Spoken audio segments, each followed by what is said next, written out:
All right, welcome to the last lesson of Calculus 3 for the semester. So we were in the middle of lesson 34 last time, which is talking about what's called the Divergence Theorem. Now we haven't gotten to anything with that name yet, but we have seen something called the divergence, which remember we do the del operator dot f, and this is the divergence of f. And remember, this is a scalar quantity. It's the sum of all. Is sum of the x derivative of the x component, the y derivative of the y component, and the z derivative of the z component. All right, and then using this, we saw an alternative version of Green's theorem. Effectively, this is Green's theorem turned 90 degrees. So rather than seeing how much the vectors go along the path, we're instead seeing how much the vectors poke out of the surface. That's the difference between this version of Green's theorem and the one we saw previously a few lessons ago here.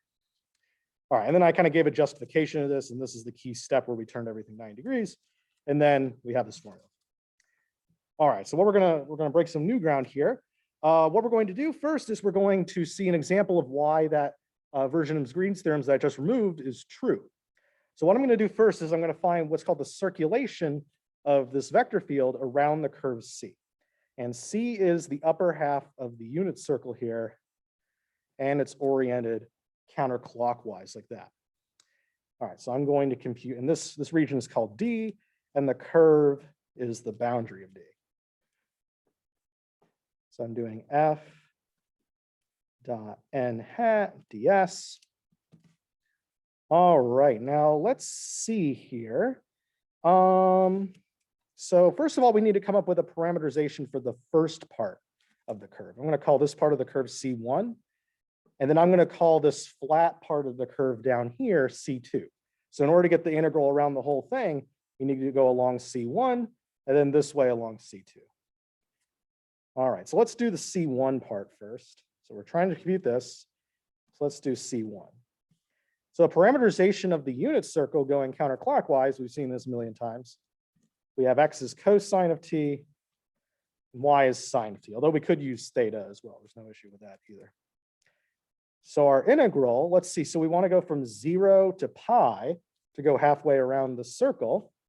So we have 0 to pi, and then I substitute in to my vector field up here, my cosine and sine of t. All right, so I have cosine of t plus sine of t for this. And then I could write cosine squared plus sine squared, but we already know the secret identity of that. It's 1. And now we're going to dot this with a unit normal vector. Now let's see here. So the normal vector to this circle is actually kind of just pointing in the direction of each point on the circle. So for example, this one is pointing this way. This one is pointing this way. This one's pointing up like that. So it seems like we could use the position vector for the unit circle itself as the normal vector. So n hat will be cosine of t, sine of t. And at every angle, you could see that this is pointing normal to the circle here. So that will be our normal vector here. And then we have dt. All right. So let's see here. So now we're going to do our dot product. This is 0 to pi. We have cosine times this. So we have cosine squared of t plus sine of t cosine of t. And then we have sine of t times 1. All right. And then we need to go ahead and integrate this right here. So this, if we use the half angle identity, is 1/2 plus 1/2 cosine of 2t. This is 1/2 sine of 2t if we use the double angle identity. And this is still sine of t. I'm going to kind of speed through the integrals today because doing these integrals really isn't, the point of all this is to kind of see what's going on with these different theorems here. So I'm going to kind of go fast through these because we know how to do these integrals. So I'm going to integrate 1/2 with respect to t. So I have t over 2. This will be 1/4 cosine of 2t minus 1/4. Oh, whoops, this is sine of 2t.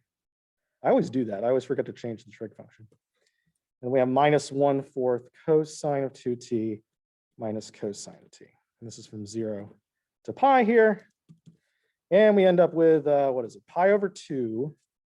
That'll be 0 minus 1/2 here. All right, so that's what we get going around this way right here. Now we also need to go along C2, which is along this bottom line right here. Can I explain how that I found the normal vector again?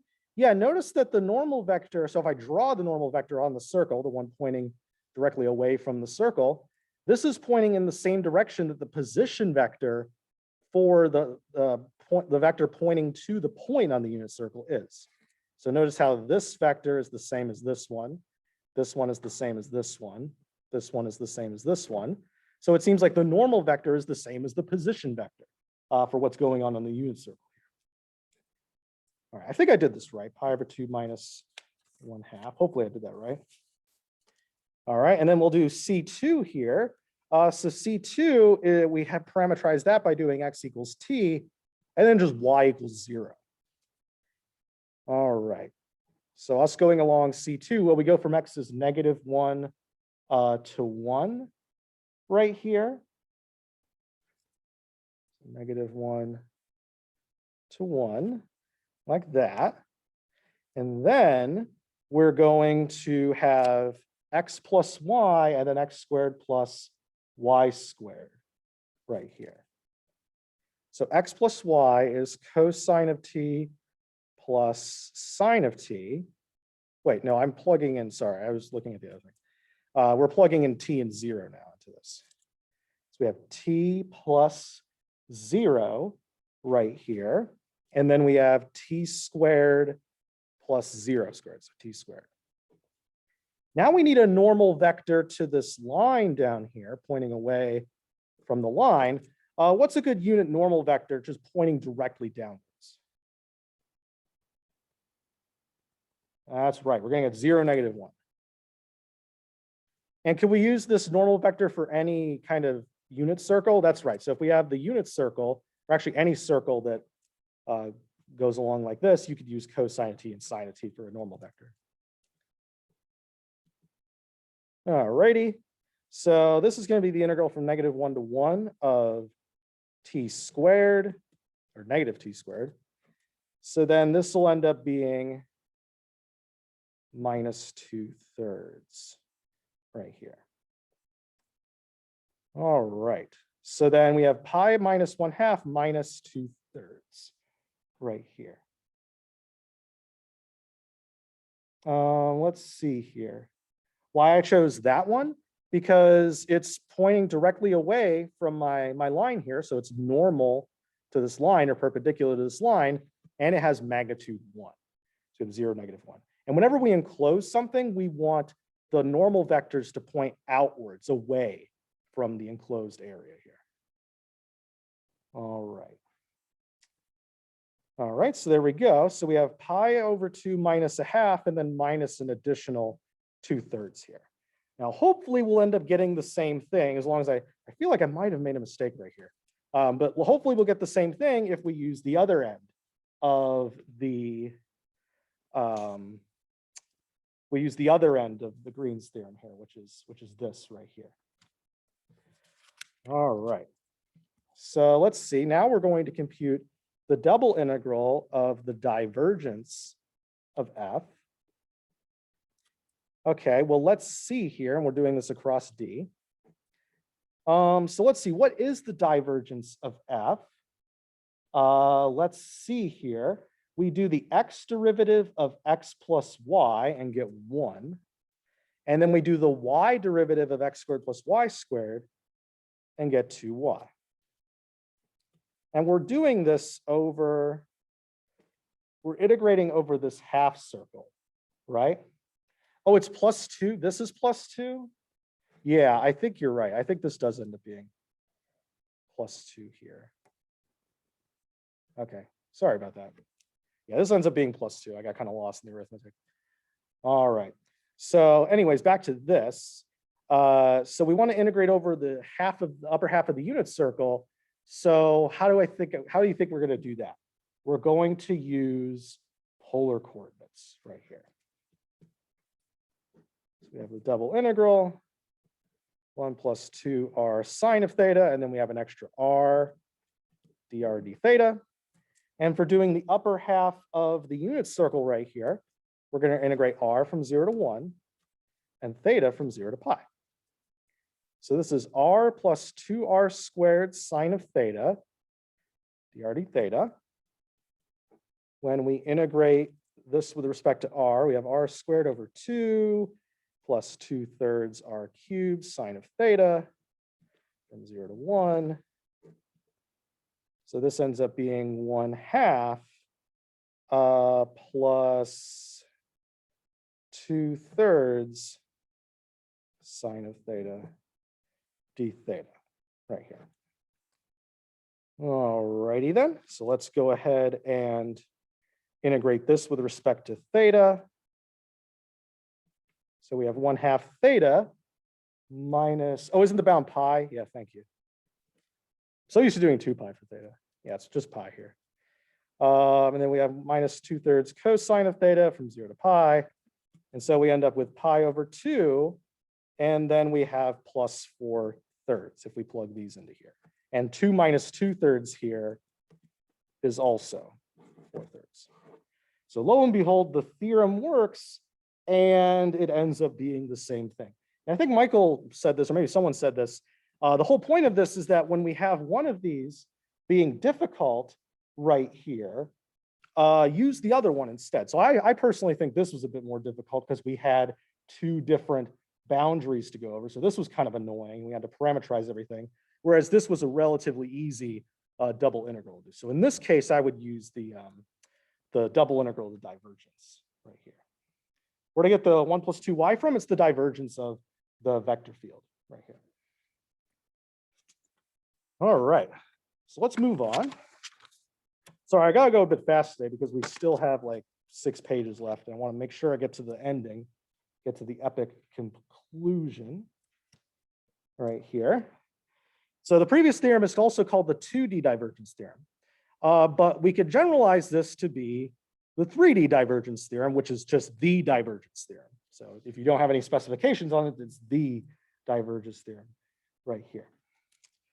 All right, so what is the regular ordinary one? The ordinary one, so we've related single integrals to double integrals right here. We've related single integrals to just the difference between 2 points, so 0 dimensions. Now we're stepping it up one more time, and we're relating triple integrals to double integrals. So the triple integral of the divergence of f is the closed double integrals. This is a really fancy symbol. It means it's a surface integral around a closed surface, like a sphere, of f dot dn ds. So remember, divergence is the gradient or the del operator dotted with f, right? And remember, this gradient acts as a derivative. So one of these integrals in the derivative, you can imagine it's sort of canceling out, and we just end up with 2 integrals in just the ordinary function itself right here. All right, so this is kind of our final version of the fundamental theorem of calculus that we're going to be learning about here. Oh, I wrote on the paper again. I don't know why I keep doing that. What's the flux of a constant vector across the surface of a solid? Well, let's see here. A constant vector, and we'll say f is a, b, c, for example. What is the divergence of f? And I already spoiled it here. The x derivative of the constant is 0. The y derivative of the constant is 0. And the z derivative of the constant is 0. So this is just 0. So what we're doing, if we're doing the flux integral, that's the same as the triple integral for divergence. So we just use the divergence theorem here. But we just saw that that was 0. So that equals 0. A kind of more intuitive way of thinking about this is that let's say our closed surface is like a sphere, right? And we have a constant vector field. So all the vectors are pointing the same way everywhere in space. They're all pointing like, maybe they're all pointing like this. So if we're computing the flux, or how much the arrows pierce through the boundary here, we have some positive flux right here, but it's negated by the flux on the opposite or antipodal point right here. So the flux generated by this will be negated by the flux generated by this. And the flux generated by this one will be negated by this, etc. So everything that's going in is coming out at the same rate. So our total flux is going to be 0 right here. All right, what is this measuring? It's like I said, it's measuring how much the arrows are piercing through our boundary right here. Okay, so just like we verified the 2D divergence theorem, we're now going to verify the 3D divergence theorem right here. So verify the divergence theorem for this vector field, x squared, x, y, z, and E, the region bounded by the surface, z equals 4 minus x squared minus y squared, the plane z equals 0. Now, kind of like the previous example where the one with fewer integrals ended up being harder, that will also be the theme for this one. So it turns out that the surface integral is often harder to do than the integral of the divergence. So let's get the hard part out of the way. Let's go ahead and do the surface integral.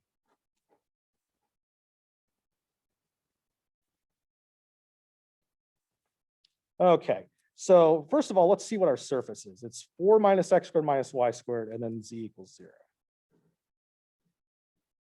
So that's this upside down paraboloid.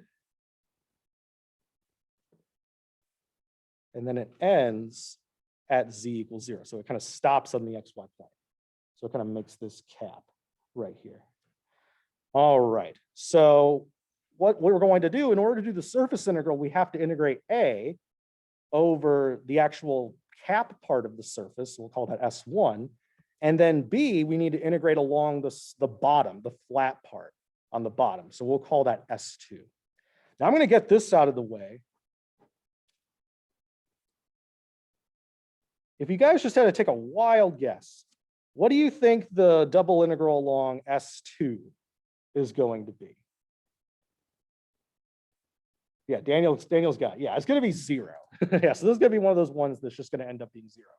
Now, unlike the last time where we had something be 0 and it ended up just grinding out that way, there's kind of an intuitive reason why this is 0 here. So this bottom is the surface z equals 0, right? So F will be x squared, xy, and 0.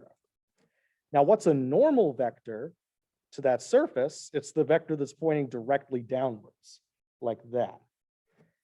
So our normal vector will be 0, 0, -1. And then when we dot these together, we end up with 0 because we have 0 times 0 times this, 0 times this, and 0 times this. So we end up with 0 right here. So we don't need to worry about this bottom part, although in general we do. It's not always going to just be 0 on the bottom. But now we can move on to S1, which actually doesn't end up being 0. It ends up being something a bit more interesting. Okay, so now we're actually focusing on the cap part here. And our normal vector is a bit more complicated since it's poking in different directions at different places.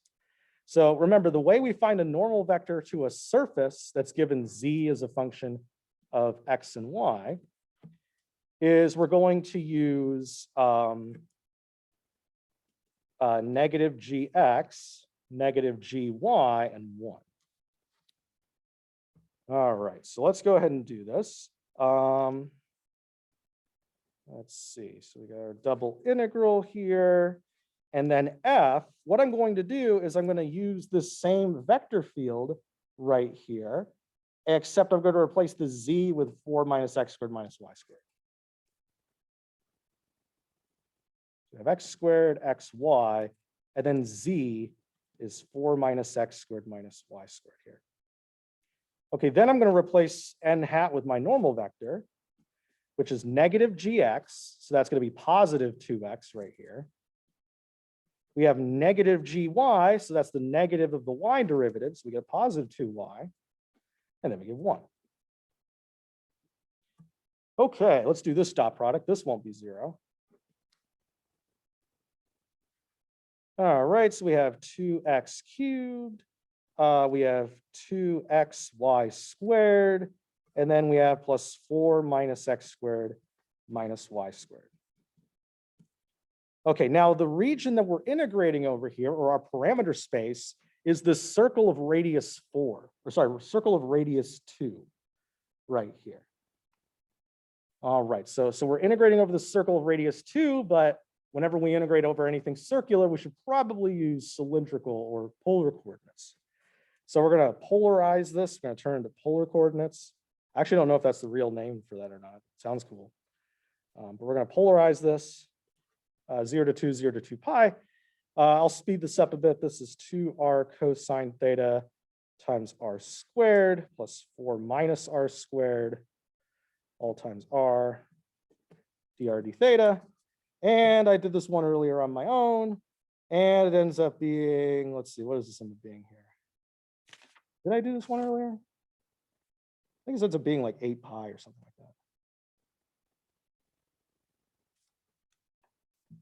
that. Oh, okay. Well, let's actually go ahead and do it. All right, so I'm going to multiply in by r. So this is now 2r to the 4th cosine of theta plus 4r minus r cubed. Okay, so then we integrate with respect to r. Oops, I forgot my r integral. All right, this will be 2/5 r to the 5th. So this will actually end up being 64 over 5 cosine of theta. This will turn into 2r squared. So then that will end up being 8. I'm going to integrate this to be minus r to the 4th over 4. So that's minus 4. All right, and then I integrate from 0 to 2 pi. But if you ever integrate cosine or sine from 0 to 2 pi or over any interval that's a full 2 pi right here, this is just going to integrate to 0. So long story short, we have 8 minus 4 is 4. We get a theta from that. It's 8 pi. That's what I thought it was. All right, so we got 8 pi for this. Now, this was kind of tedious, and I did skip some steps here, so this is a little bit annoying. And if we did this the long way, we would have done even more work for S2 back up here. All right, so let's go ahead and do this probably the easier way. I'm guessing it's easier. And Dr. Huang was kind enough to provide us with another sheet of paper for this one. All right, so let's do the triple integral of the divergence of f and use that to compute the flux instead. So the divergence of f, well, let's go back to what f is. So we're going to do the x derivative of this, which is 2x. We're going to do the y derivative of this, which is another x. And then we're going to do the z derivative of this, which is 1. So divergence is just 3x plus 1. So we're doing the triple integral of 3x plus 1, and we're doing it over this volume right here. All right. So since this has a circular base right here, I'm going to use cylindrical coordinates here. And I think that's going to be the easiest way. Okay, so I'm going to change this into cylindrical. So it's going to be 3r squared cosine of theta plus r multiplying by another r. All right, z will go from 0 to 4 minus r squared, because this is what this is in cylindrical coordinates. R will go from 0 to 2, and theta will go from 0 to 2 pi. And I apologize, but I'm just going to say this is 8 pi. So I think you guys know how to do this by now. We would integrate with respect to z, meaning we're just multiplying by this. We would distribute that, which would be kind of annoying. And then we would do the r integral, and then we would do the theta integral right here. So this does end up being 8 pi. I want to save some time here. Make sure we get to the good stuff at the end. So this ends up being 8 pi, and the divergence theorem ends up working out right here. All right. Let's see here. So we got, let's see, 2 more divergence theorem problems. And then we're going to talk about a little something else, and then we get to the grand finale here. All right, this one wants us to find the flux of the vector field. F is 4xy squared z plus e to the z, 4x squared yz, and then z to the 4th plus sine of xy. So I don't know about you, but I do not want to parameterize this and do a surface integral or that. That looks ugly. That's an ugly vector field. Now we're doing this across the closed surface oriented outward. That's 1/8 of the unit ball. So it's the part of the unit ball that's in the first octant right here. All right. So let's see here. So like I said earlier, typically doing the surface integral is harder than doing this ordinary triple integral here. That's usually how it works out. So rather than doing the flux over this closed surface of f dot n hat ds, I will instead do the triple integral over the entire surface, not just the boundary, of the divergence of f. All right. So let's see here. What is the divergence of f? I do the x derivative of this, and I have 4y squared z. Then I do the y derivative of this, and I have 4x squared z. And then I do the z derivative of this, and I have plus 4z cubed. Okay. Now, what kind of shape is this? This is the part of the unit ball that is in the first octant. So if we were to draw this, we would end up having this and then filled in. So we have this. Now this is bounded by a sphere, right? So this is a time where we actually want to use spherical coordinates. This is going to be the easiest way of doing this triple integral here. So I'm going to convert everything into spherical coordinates. Now, before I do that, I want to simplify this. There's a 4 in all of these, and there's a z in all of these. So this is 4z, and then I have y squared plus x squared plus z squared. And that is very convenient because what is this in spherical coordinates? This will end up being rho squared right here. So that's really nice. So we have 4. Z is rho cosine of phi. We have rho squared from this. And then we have an additional rho squared sine of phi when we remember to put in the Jacobian here. So this is the Jacobian for using spherical. And then we have this. And we're going to do d rho d phi d theta. This goes from rho is 0 to 1. Phi goes from 0 to pi over 2 because we stop at the plane z is 0. And theta only goes from 0 to pi over 2 because we're only in the first quadrant in terms of x and y right here. All right. That's pi over 4? Now we'll see. There is a pi in the answer. Okay. All right, so if we simplify this, we have 4 rho to the 5th cosine of phi sine of phi. That's what we get when we simplify it. Now, thankfully, this can split over multiplication, and we have all constant bounds for our integral here. So I'm going to use the multiplication trick. So we have 0 to pi over 2 d theta. We have 0 to pi over 2 cosine of phi sine of phi d phi. And then we have 0 to pi over, no, sorry, not 0 to pi over, 0 to 1, 4 rho to the 5th. All right, this ends up being pi over 2. This is 1/2 sine of 2 phi. So this is going to integrate to negative 1/4 cosine of 2 phi. And then this is 2/3. And we do that integral. Okay, and then what's this? We have a 4th plus a 4th is a 1/2. So this is pi over 2 times 1/2 times 2/3. Let's see, that's pi over 6. So the flux for this ended up being pi over 6. Now that didn't take too long. I definitely was skipping some steps here in my integral right here. But I guarantee you, you do not want to do this surface integral. In fact, it might actually be impossible to do this surface integral the old-fashioned way by parameterizing the surface here. That probably won't work out. All right. Let's see. Let's do one more example of the divergence theorem. So once again, it seems like the divergence theorem is a really effective way at computing the flux, or how much these vectors pierce through our surface, with it counting positively if they go out and negatively if they go in. So we're going to use the divergence theorem again here, and we're going to compute the flux across the solid E, which is bounded by the cylinder right here, the xy plane here at the bottom, and then x plus z equals 6 is diagonal plane up top. So if we did the normal surface integral here, we would have to parameterize this surface, the cylinder surface, and then this diagonal one would be kind of rough right here.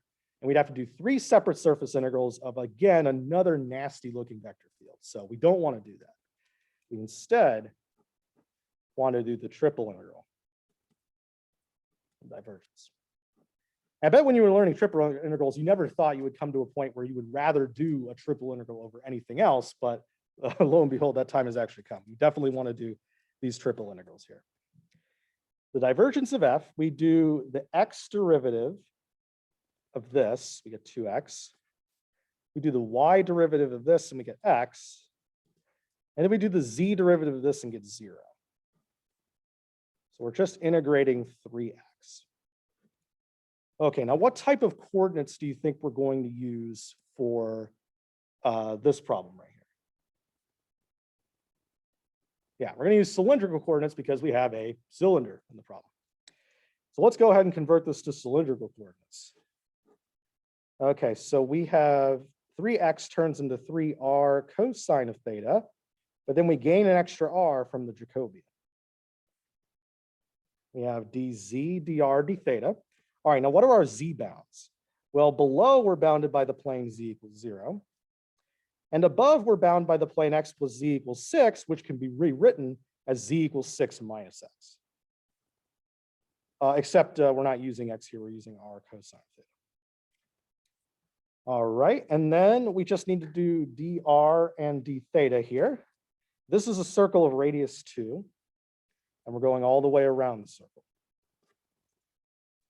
Okay, let's see here. So let's go ahead and do this first integral here. So there are no z's, so we just multiply by this.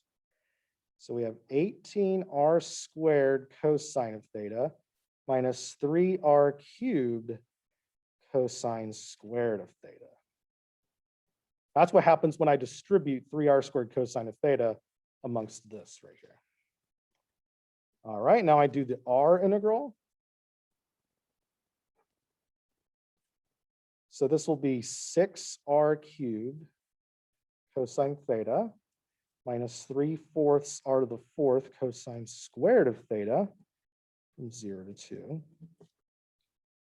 Okay, so it's 0 to 2 pi. Plug this in here, we have 48 cosine of theta. Plug this into here, and we have 12 cosine squared of theta. All right, if we use our best friend, the double angle identity, or sorry, the half angle identity here, I didn't know my best friend's name. I have minus 6 minus 6 cosine of 2 theta right here. All right, so I integrate this. This is 48 sine of theta minus 6 theta minus 3 sine of 2 theta from 0 to 2 pi. Plugging 0 and 2 pi into either of these will give zeros in all cases. So we just plug 2 pi into here and get negative 12 pi. So that is going to be our flux right here. So this is actually saying that if we plotted this vector field on this 3-dimensional space, more arrows are going in, or at least larger arrows are going in rather than coming out. That's what a negative flux ends up meaning. Okay, oh, I keep writing on the paper.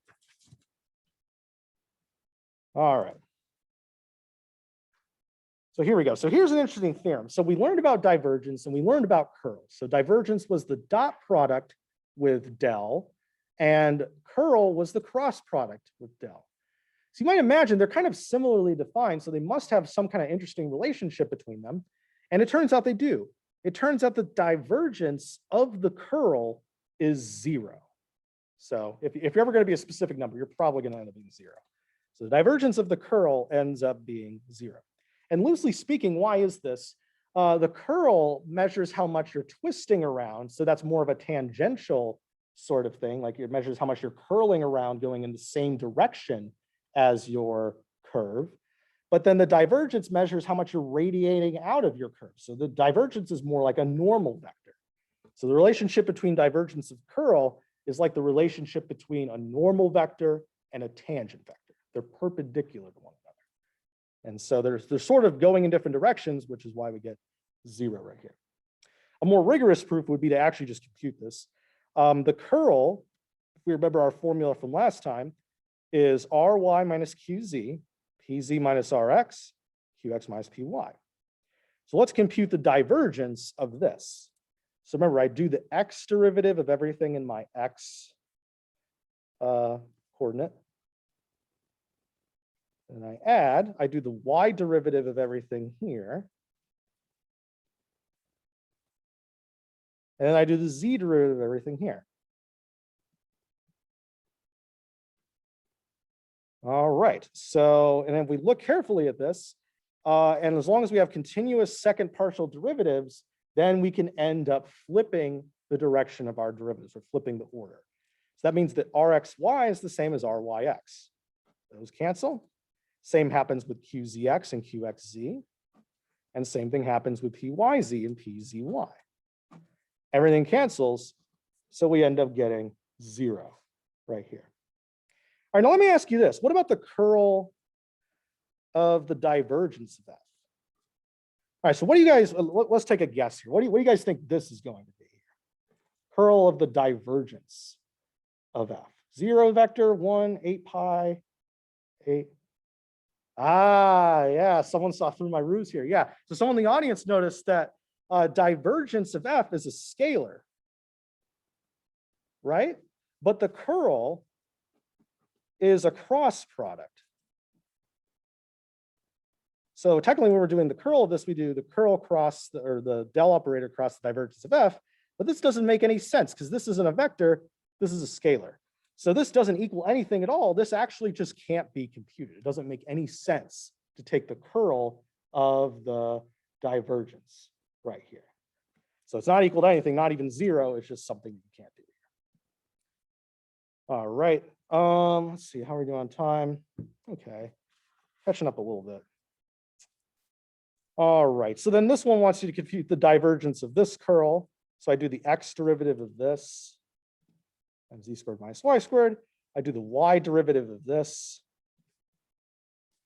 And then I do the z derivative of this. And just as it happened up here, we end up getting everything canceling out. And it ends up being 0 right here. So if you manually do it, you'll see that this theorem holds here. All right, now here's an interesting question. If G is the vector field negative xy squared, y cubed plus cosine of z, and z, can G be the curl of a vector field F? So can we find a vector field F such that del cross F is G? So is G the curl of something else? Well, how would we know that? Well, if G is the curl of something else right here, then if we took the divergence of it, the divergence of G is the same thing as the divergence of del cross F. But we already saw that that was 0 no matter what. So if this is true, then the divergence of G should be 0. So let's check that. Let's make sure that's true. Or maybe see it's not true. Let's see. So we do the x derivative of this. We do the y derivative of this. Okay, this next one better be negative 2y squared. And we do the z derivative of this. Oh, it's not. Okay, so we end up with 2y squared plus 1. And in fact, that's never 0. All right, so the answer is no, because if G were the curl of something else, then its divergence would have been 0. So the answer to this question is no. G can't be the curl of something else. All right, we're almost there, guys. If the divergence of G, now if the divergence of G is 0, does this mean that G is the curl of some other vector field? So we're looking at the converse of that statement. And the answer is kind of like the conservative vector field version of this earlier. The answer is yes, provided the domain is simply connected.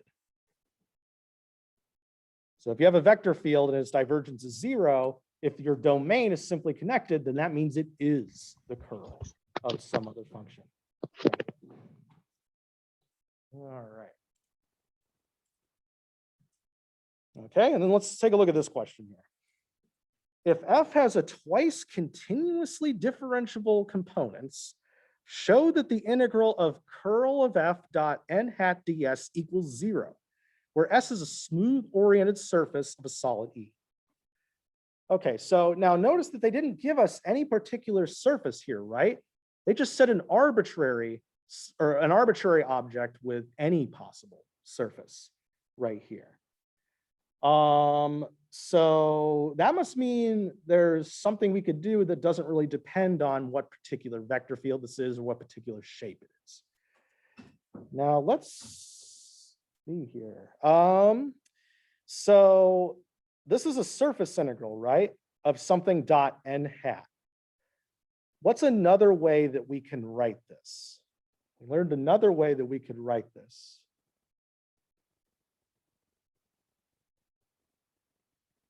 So we have a surface integral that's dotting with n hat. That's right, we can rewrite it as the triple integral, and more specifically, we can use the divergence theorem. So we have the double integral here, and there's no circle here. There could very well be a circle for this because it's a surface that's enclosing a solid. So there could be the circle there.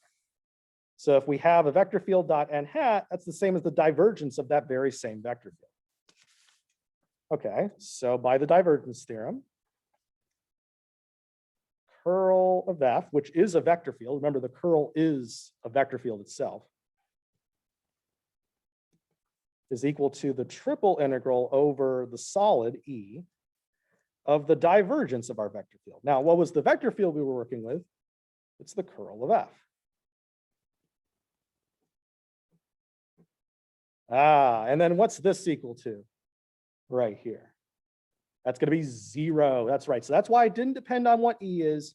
It didn't depend on what our particular vector field was, because the divergence of the curl of any vector field will be 0 no matter what. Something that's curling around in a circle like this is not radiating outwards. That's a very intuitive way of thinking of the divergence of the curl. So you get no radiating outwards. It's going to be the triple integral of 0 dv. I don't care what you're integrating over. That will be 0. So we're able to verify this statement right here. All right. Let's see here. All right, we're getting to the last page here. And so before I show you the last page, some people noticed that a lot of the things we've been doing in the last chapter kind of feel the same. Like we're always parameterizing something. We're always trading one integral for a different integral. That seems to be, and there's always something to do with the boundary of something and then the interior. All of these concepts kind of seem to be floating around every single thing that we've been doing in this last chapter here. And I'm here to tell you that that's actually not a coincidence. So here's the last page of the last lesson here. So it turns out that all of these theorems here, the fundamental theorem of calculus, which we learned back in Calc 1, the integral of the derivative is simply f of b minus f of a. The first version of that we learned this semester with line integrals, which is very similar to this. We have f of r of b minus f of r of a. We have the original form of Green's theorem, which focuses on the curl. So we have the integral of a derivative canceling to yield a single integral. Same thing happens with Stokes' theorem. This is just a generalization of this right here. So this is really what's going on with that. We have what we learned about today, which is kind of a variation of Green's theorem called the Flux form, where we look at the divergence of that.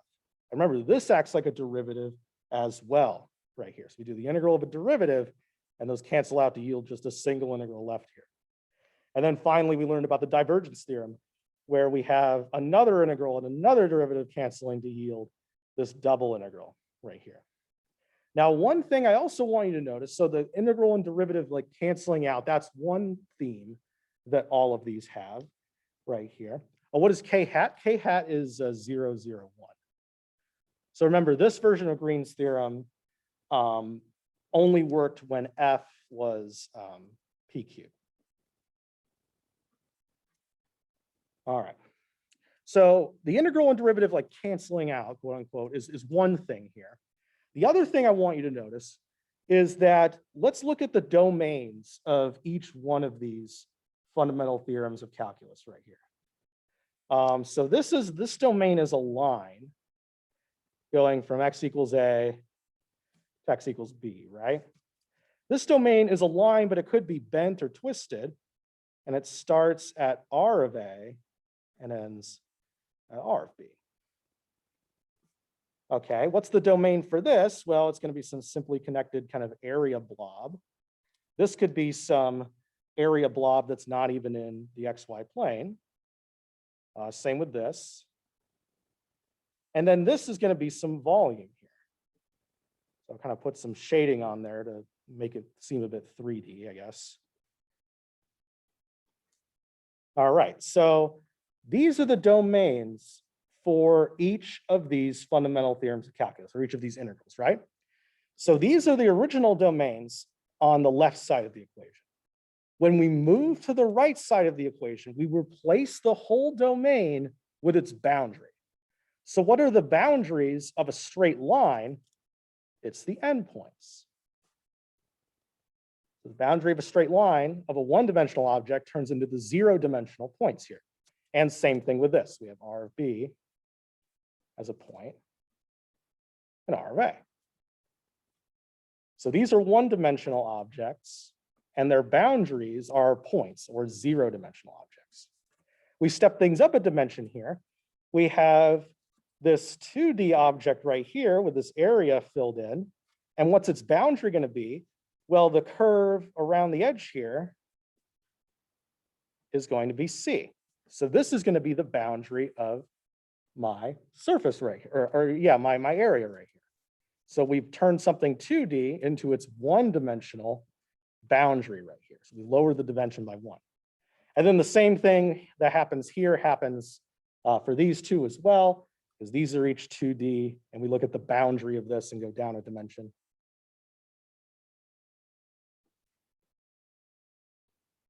And then we go up one more dimension here. So we integrate over we could integrate over this three-dimensional thing, but that's really the same thing as integrating over the boundary of that. So I'm trying to draw a surface here. Let's just say this is a closed surface. And this is the boundary of E. So we go from 3D to something with 2D right here. All right, so what am I trying to say with all this? All of these, starting from the fundamental theorem of calculus, all the way down to the last one we learned, the divergence theorem, are all manifestations of the same theorem. And it doesn't have to stop at 3 dimensions. This can go up to any number of dimensions here. So what we're really learning about in this last chapter is something called generalized Stokes theorem. So if we just say Stokes theorem on its own, it means this one specifically. But if we say generalized Stokes theorem, that's going to take this form. So it's going to look a little bit weird, but I'll explain it. The integral over a region omega of d little omega is the same thing as the integral of just omega over the boundary right here. So what am I saying with this? So omega is our higher dimensional region. So omega, let's say the dimension equals n, right? What we're doing is if we integrate over the higher dimensional thing, we integrate the derivative over the higher dimensional one. That's the same thing as integrating the original function or the boundary or the non-derivative version over the boundary, which is one dimension less. Let me try to say that again. If we integrate the derivative over a higher dimensional thing, that's the same as integrating the non-derivative over the boundary of that, which will be lower dimensional right here. So for example, this one was a one-dimensional thing and it turned into two zero-dimensional things. Right here, we go from 2 to 1, 3 to 2. And what's happening each time is that we replace the derivative or whatever version of the derivative we have with just the function itself or the vector field itself in this case right here. So this works for any number of dimensions. And this omega here, this can be a large number of different shapes right here. So all of these are just manifestations of what's called the generalized Stokes theorem. So you could kind of imagine this is like the true fundamental theorem of calculus. If you integrate a derivative, you go down a dimension and you lose the derivative. So let me write that out. If you integrate a derivative, that's the same as going down a dimension, integrating the original function over the boundary. That's what's encapsulating all of these things together. And that's what we've been looking at for the last chapter here. So if you integrate a derivative over something higher dimensional, you go down one dimension and you integrate the original function over whatever the boundary of your higher dimensional thing is. All right, so that's about it here. Looks like we're just about out of time here. So that's it with our material here. Actually, don't worry about this. Like, you won't see this on an exam or anything. I just want to kind of give perspective as to the relationship with all these, because you were astute to think that these were all related, because they all are. All right, so that's it for the material for this semester.